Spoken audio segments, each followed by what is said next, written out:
السلام علیکم ناظرین، آج ہم ایک نہایت اہم اور حساس موضوع پر گفتگو کریں گے۔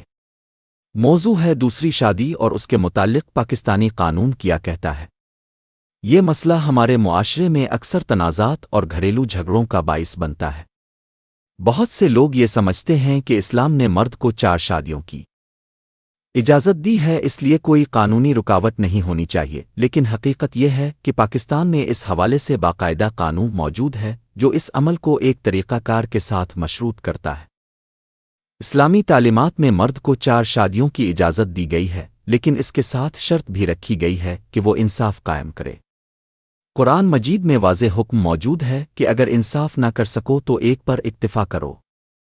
اس کا مطلب یہ ہے کہ اجازت کے باوجود مرد پر یہ ذمہ داری عائد ہوتی ہے کہ وہ بیویوں کے درمیان برابری کرے، ورنہ وہ سخت گناہ کا مرتکب ہوگا۔ اب پاکستانی قانون کو دیکھتے ہیں۔ فیملی لاز آرڈیننس 1961 کے مطابق اگر کوئی شخص دوسری شادی کرنا چاہے تو اسے لازمی طور پر پہلے سے موجود بیوی کی اجازت لینا ہوگی اور ساتھ ہی یونین کونسل کی ثالثی کونسل سے تحریری اجازت بھی حاصل کرنا ہوگی۔ اس کے بغیر دوسری شادی کرنا قانون شکنی تصور ہوگی۔ یہ اجازت لینے کا طریقہ یہ ہے کہ شوہر اپنی درخواست یونین کونسل میں جمع کراتا ہے۔ وہاں ایک ثالثی کونسل تشکیل دی جاتی ہے جس میں ایک نمائندہ شوہر کی طرف سے، ایک نمائندہ بیوی کی طرف سے اور ایک نمائندہ یونین کونسل کی طرف سے شامل ہوتا ہے۔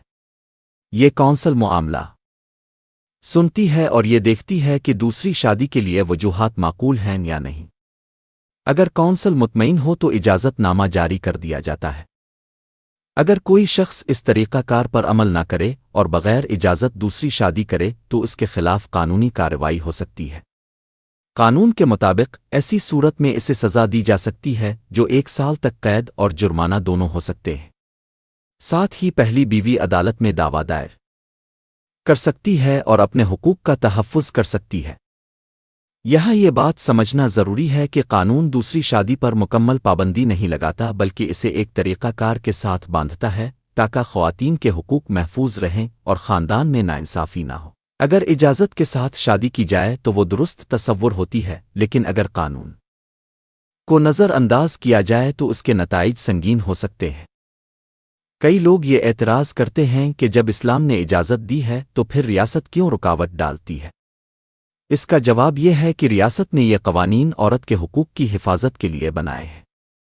عملی طور پر دیکھا گیا ہے کہ اکثر مرد دوسری شادی کرتے وقت پہلی بیوی کو نظر انداز کرتے ہیں، اخراجات نہیں دیتے، بچوں کی تربیت متاثر ہوتی ہے اور گھر کا نظام بگڑ جاتا ہے۔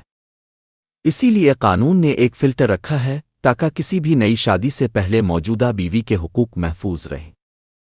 یہ بھی حقیقت ہے کہ اگر شوہر دوسری شادی کا خواہش مند ہے اور پہلی بیوی اس کے خلاف ہے تو یونین کونسل کی ثالثی کونسل معاملہ دیکھ کر فیصلہ کرتی ہے۔ بعض اوقات کونسل اجازت دے دیتی ہے اور بعض اوقات مسترد بھی کر دیتی ہے۔ اس کا انحصار حالات اور دلائل پر ہوتا ہے۔ ایک اور اہم پہلو یہ ہے کہ اگر شوہر دوسری شادی کر لے اور پہلی بیوی کو اس سے اذیت ہو تو وہ عدالت میں خلع کا دعویٰ بھی دائر کر سکتی ہے۔ عدالت شواہد دیکھ کر فیصلہ کر سکتی ہے کہ رشتہ ختم کر دیا جائے۔ اسی طرح پہلی بیوی نان نفقہ اور حق مہر کے حوالے سے بھی اپنے حقوق کلیم کر سکتی ہے۔ ناظرین، یہ موضوع صرف ایک قانونی بحث نہیں بلکہ ایک سماجی حقیقت بھی ہے۔ ہمارے معاشرے میں بہت سے جھگڑے صرف اس لیے پیدا ہوتے ہیں کہ مرد دوسری شادی کرنے سے پہلے قانون کو نظر انداز کرتا ہے۔